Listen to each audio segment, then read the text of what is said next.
السلام علیکم ناظرین، آج ہم ایک ایسی عظیم داستان سنائیں گے جو تاریخ، مذہب اور سائنس کے سنگم پر کھڑی ہے۔ یہ قصہ ہے حضرت موسیٰ علیہ السلام، فرعون کی شکست اور اس کی لاش کے محفوظ ہونے کا۔ ہم اسے اسلام، یہودیت، عیسائیت اور جدید سائنس کے تناظر میں دیکھیں گے۔ تو تیار ہو جائیں کیونکہ یہ ایک دلچسپ اور سبق آموز سفر ہونے والا ہے۔ ناظرین، قرآن پاک میں حضرت موسیٰ علیہ السلام کی داستان متعدد صورتوں میں بیان ہوئی ہے، جیسے سورۃ البقرہ، سورہ طٰہٰ، سورہ قصص اور سورہ شعراء۔ وہ بنی اسرائیل کے نبی تھے جنہیں اللہ نے فرعون کے ظالمانہ نظام سے اپنی قوم کو آزاد کرانے کے لیے چنا۔ فرعون جو مصر کا خود ساختہ خدا تھا، بنی اسرائیل کو غلام بنائے ہوئے تھا اور ان پر بدترین ظلم ڈھاتا تھا۔ حضرت موسیٰ علیہ السلام کی پیدائش خود ایک معجزہ تھی۔ فرعون نے بنی اسرائیل کے تمام نومولود لڑکوں کو قتل کرنے کا حکم دیا تھا، لیکن اللہ تبارک و تعالیٰ نے حضرت موسیٰ علیہ السلام کو نہ صرف بچایا بلکہ انہیں فرعون کے محل میں پلوایا۔ جوانی میں اللہ تبارک و تعالیٰ نے انہیں نبوت عطا کی اور فرعون کے سامنے حق کی دعوت دینے کا حکم دیا۔ قرآن میں سورہ طٰہٰ میں فرعون کا حضرت موسیٰ علیہ السلام سے سوال کہ تمہارا رب کون ہے، اور ان کا جواب کہ ہمارا رب وہ ہے جس نے ہر چیز کو اس کی ساخت دی، اس دور کے فکری تصادم کو واضح کرتا ہے۔ حضرت موسیٰ اور ان کے بھائی ہارون علیہ السلام نے فرعون کو اللہ کی طرف بلایا، لیکن اس نے انہیں جادوگر کہہ کر مسترد کیا۔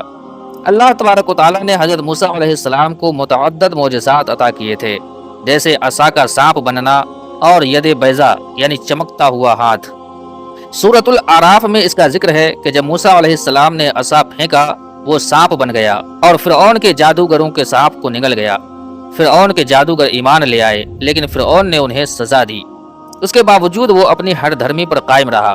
آخر کار جب ظلم حد سے بڑھ گیا، اللہ نے حضرت موسیٰ علیہ السلام کو بنی اسرائیل کے ساتھ مصر سے نکلنے کا حکم دیا۔ جب حضرت موسیٰ علیہ السلام اور بنی اسرائیل بحر قلزم یعنی بحیرہ احمر کے کنارے پہنچے، فرعون کی فوج ان کے پیچھے تھی۔ بنی اسرائیل خوف زدہ تھے، لیکن حضرت موسیٰ کو اللہ پر کامل یقین تھا۔ سورۃ الشعراء میں ہے کہ اللہ نے حکم دیا کہ عصا مارو۔ جیسے ہی موسیٰ نے عصا مارا، سمندر دو حصوں میں تقسیم ہو گیا اور بنی اسرائیل خشک راستے سے گزر گئے۔ فرعون اور اس کی فوج نے بھی اس راستے پر چلنے کی کوشش کی، لیکن جیسے ہی بنی اسرائیل محفوظ کنارے پر پہنچے، سمندر بند ہو گیا۔ فرعون اور اس کی پوری فوج غرق ہو گئی۔ یہ اللہ کی قدرت کا وہ عظیم معجزہ تھا جو آج تک تاریخ میں گونجتا ہے۔ قرآن پاک میں سورہ یونس میں اللہ تبارک و تعالیٰ فرماتا ہے، آج ہم تیری لاش کو بچائیں گے تاکہ تو اپنے بعد والوں کے لیے عبرت بنے۔ یہ آیت اس وقت تک ایک معمہ تھی جب تک جدید سائنس نے اس کی تصدیق نہ کی۔ آج قاہرہ کے عجائب گھر میں موجود ایک ممی جو ممکنہ طور پر رامس ڈوم یا مرنیپتا کی ہے، اس واقعے کی گواہی دیتی ہے۔ 1970 کی دہائی میں فرانسیسی سائنسداں ڈاکٹر موریس بوکائل نے اس ممی کا مطالعہ کیا۔ انہوں نے پایا کہ اس شخص کی موت پانی میں ڈوبنے سے ہوئی تھی، کیونکہ اس کے پھیپھڑوں میں نمک کے ذرات موجود تھے۔ یہ دریافت قرآن کی سچائی کی ایک حیران کن تصدیق تھی۔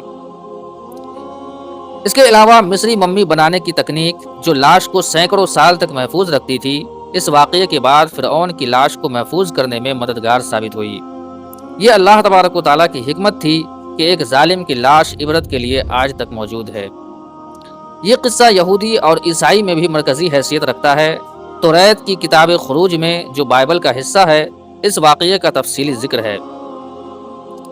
خروج میں لکھا ہے کہ موسیٰ علیہ السلام نے اپنا عصا بلند کیا اور سمندر تقسیم ہو گیا۔ یہودی روایات میں حضرت موسیٰ علیہ السلام کو بنی اسرائیل کا نجات دہندہ مانا جاتا ہے اور عید فصح اس واقعے کی یاد مناتی ہے۔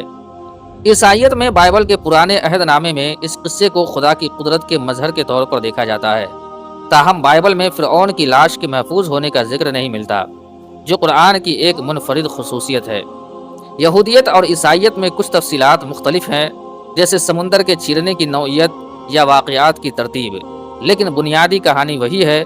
قرآن اسے سب سے جامع اور معجزاتی انداز میں بیان کرتا ہے، جو سائنسی ثبوتوں سے بھی ملتا جلتا ہے۔ جدید سائنسدانوں نے بحیرہ احمر کے معجزے پر تحقیق کی ہے۔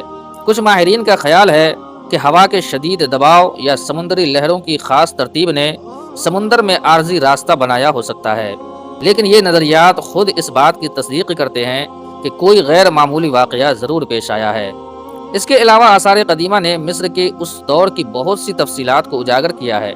فرعون کے ظلم، بنی اسرائیل کی موجودگی اور ممی بنانے کی تکنیک سب تاریخی شواہد سے ثابت ہے۔